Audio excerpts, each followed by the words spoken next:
സഹോദരങ്ങളെ, നമുക്ക് ചെയ്യാനാവുന്നതെങ്കിലും ചെയ്യാൻ സാധിച്ചില്ലെങ്കിൽ പ്രാർത്ഥനയ്ക്കൊപ്പം അത് ഞാനും നിങ്ങളും ചെയ്യേണ്ടതാണ്. നമ്മുടെ പ്രിയപ്പെട്ടവർ, പലരുടെയും പ്രിയപ്പെട്ട ആളുകൾ വിദേശത്തൊക്കെ ജോലി ചെയ്യുന്നുണ്ട്. ആ വിദേശത്തൊക്കെ ജോലി ചെയ്യുന്ന ആളുകളോട് അവരുടെ അധ്വാനത്തിന്റെ ഒരു വിഹിതം സാമ്പത്തികമായി തന്നെ എത്തിക്കുന്ന ഉത്തരവാദിത്തപ്പെട്ട ഏജൻസികളുണ്ട്.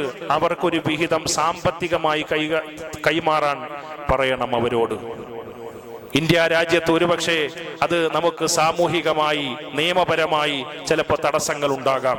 ഫലസ്തീനികൾക്ക് വേണ്ടിയിട്ടുള്ള സാമ്പത്തിക സ്വരൂപണത്തിന് തടസ്സങ്ങൾ ഉണ്ടാകാം പക്ഷേ വിദേശത്ത് നിൽക്കുന്ന നമ്മുടെ സഹോദരങ്ങളോട്, നമ്മുടെ കുടുംബത്തിലെ അംഗങ്ങളോട് പറയാം, മോനെ, സഹോദര, നിന്റെ സമ്പത്തിന്റെ ഒരു വിഹിതം ആ മനുഷ്യർക്ക് വേണ്ടി നീ എത്തിക്കണം. ഉത്തരവാദിത്തപ്പെട്ട ആളുകളെ ഏൽപ്പിക്കാൻ കഴിയുമെങ്കിൽ ഏൽപ്പിക്കണമെന്ന് പറയാൻ സഹോദരങ്ങളെ സാധിക്കും.